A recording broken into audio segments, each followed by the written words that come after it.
Hey guys, Gun here. So today I'm going to show you how to trilane properly, and I'm going to show you this with the help of this game, which we did in the team matchmaking. And I was playing Klinks on the hard lane solo, as you can see, and I was facing a trilane consisting of Wisp, Alchemist and Rubik. He's just here to prevent me from warding, but they are not going to be able to prevent me from warding because I have an Invis hero. I already went Invis. 30 seconds to battle. And they placed an observer world over here. Alright, there are basically, I'm going to talk a little bit about trilanes. First off, there are two methods of trilaning. The first method is to send the trilane on the hard lane, and by doing so you can make sure that the enemy carry is not getting a lot of farm, because you can contest him with the trilane, you can shut him down and prevent him from farming at all, and basically you are going to win the hard lane by doing so, but you might lose the easy lane. But if you send a hero that doesn't really need a lot of farm on the easy lane, or a hero with a lot of range, he will get farm anyways. And yeah, basically that's one method, by sending the trilane on the hard lane, and the other method is by trilaning on the easy lane. And by doing so you make sure that your own carry is getting the farm he needs, by preventing the enemy team from harassing him. But usually what you want to do is, you want to pull with one hero over here, the other hero keeps me out and the carry farms. This is not going to happen in this game, because I'm warding over here and immediately go invis again, and they won't be able to find this ward because they want to keep the sentry for myself.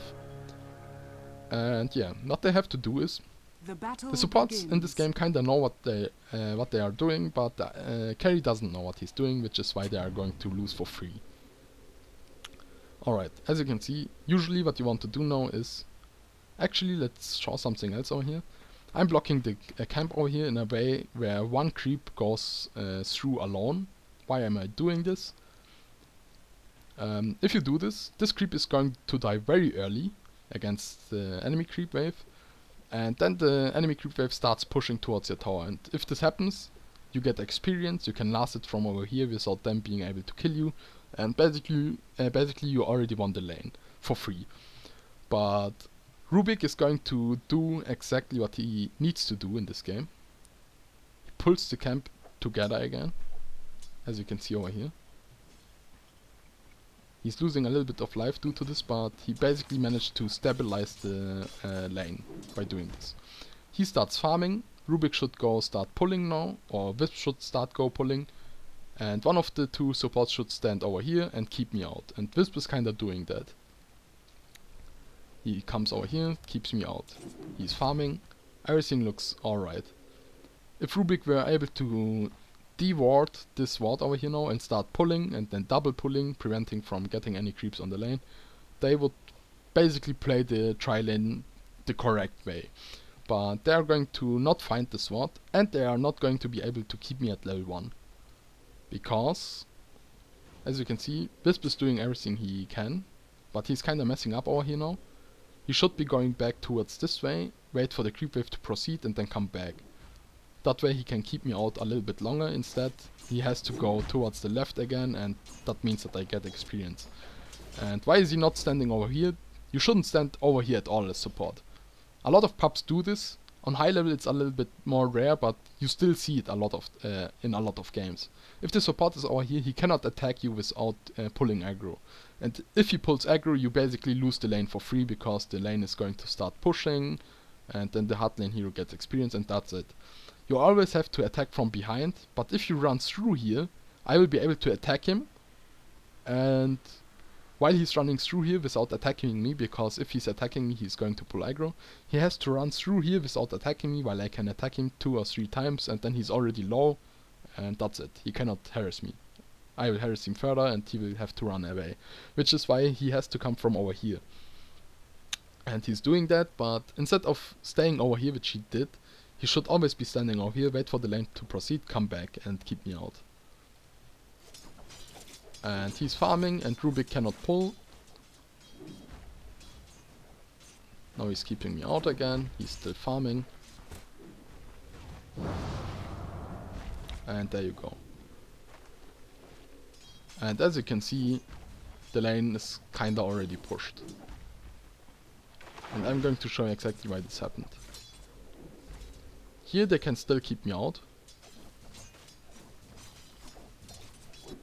And as I said, this is a typical scenario where the easy lane doesn't realize that they lost the game.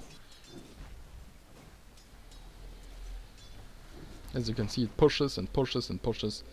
And at this point, Wisp cannot keep me out anymore. If he attacks me, he's going to pull aggro.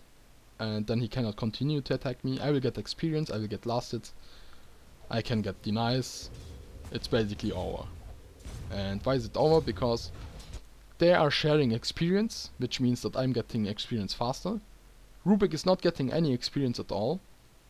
And if you compare it with our side, he is pulling, he's getting experience. Kotl is basically the equivalent to Rubik. Rubik is not getting any experience, Kotl is getting experience. And those two are sharing experience and those two are sharing experience. And yeah, basically we are at an advantage already. What should be happening is that I don't get any experience at the expense of one of the supports. Basically Wisp should be trading experience with me. And once Rubik has a few levels over here, Wisp can start pulling and Rubik keeps me out, and then they are both at level 3, I'm at level 1, Alchemy is at level 5 maybe, and then they can start roaming, getting TPs and stuff like that. Instead what is going to happen is, Rubik is not going to get any levels, Wisp is not really getting any levels, and I'm getting a lot of levels. And we can already see this in, as you can see in a second over here, this will start going down because I'm getting experience right now. I can even harass the Alchemist and prevent him from farming for free. As you can see over here, I'm already getting a lot of experience now. This is the team experience, and the only reason why this is going down now is because I'm getting experience while the enemy hardline here is not getting any experience.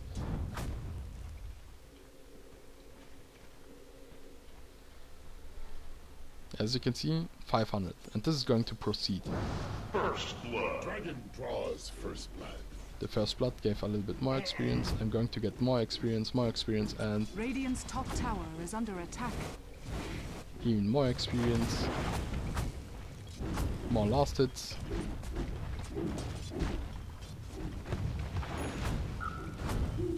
Radiant's top tower has fallen. Kinda stabilized now. And now it's going to snowball a lot. As you can see, it's snowballing, snowballing, snowballing, and snowballing, and that's it. We basically, from this point onward, we are going to proceed to win this game. Why did this happen? Why are we snowballing so early? Yes, in Dota, in very high level play, I'm playing very high level bracket games. If you mess up very early on, you're gonna be stomped very hard against a team that knows what they are doing.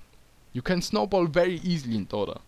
And as you can see, a little bit of going down, they kinda stabilized and then they completely fucked up.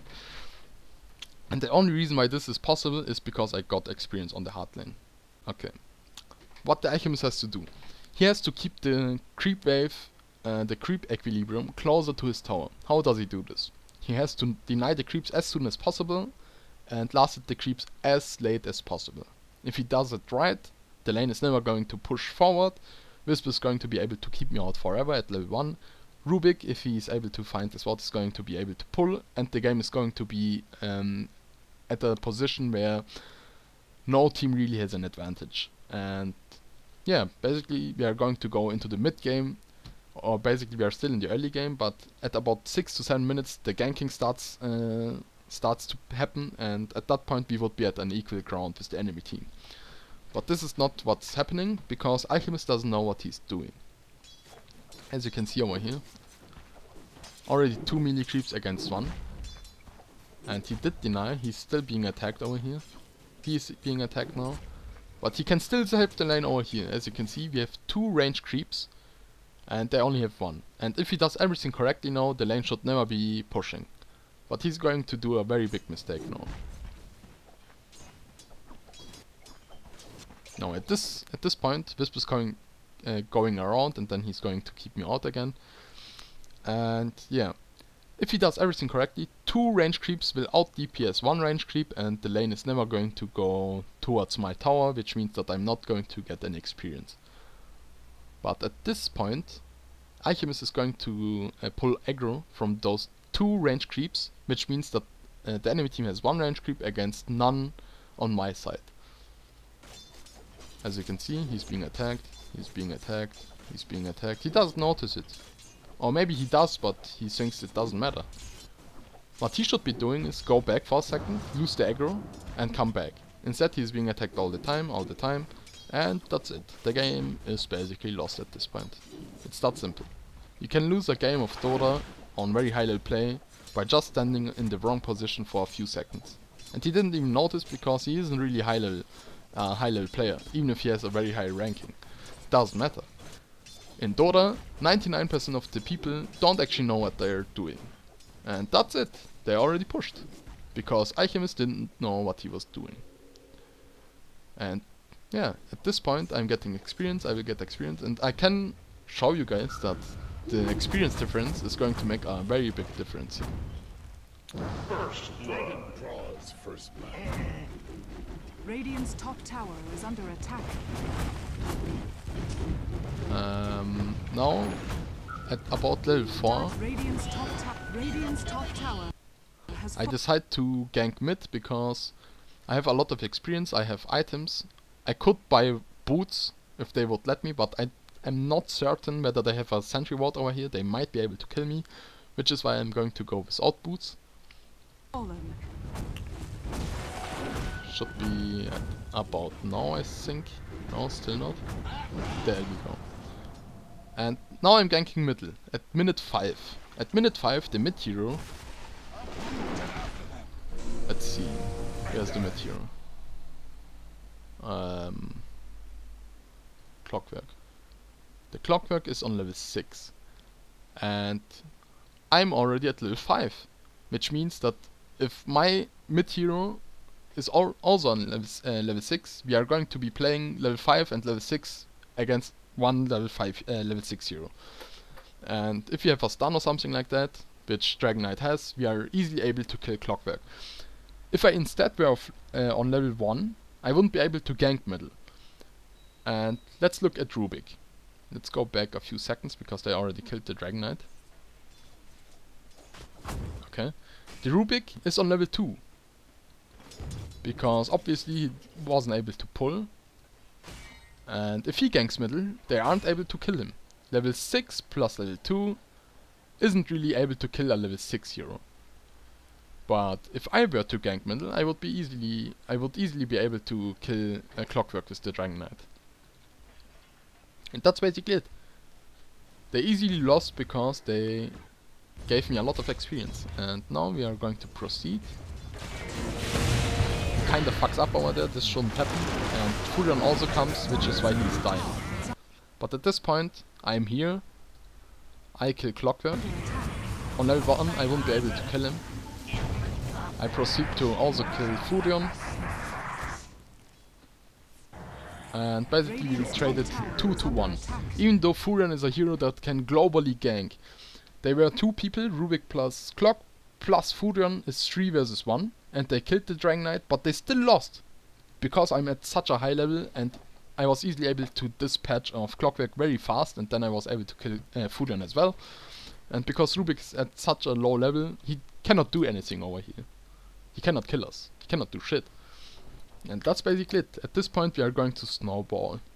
I can go back now with almost level 6 I think. Yes, level 6 already. I can go back now, buy a lot of stuff. I could buy boots, or I could buy the components of an Orchid's Malevolence. And then I can start harassing like shit and keep them out of the lane, and I get all of the last hits, I get a few denies, and that's it. The game is over. And this is what is going to happen over here. And basically, such a small mistake by Alchemist leads to the game being lost by default. And this is something you have to really do correctly. You have to keep the lane back over here, you have to have one support that keeps the hard lane hero out, and the other one pulls. And that's basically it. Hope you enjoyed this a little bit more advanced tutorial, and see you guys next time.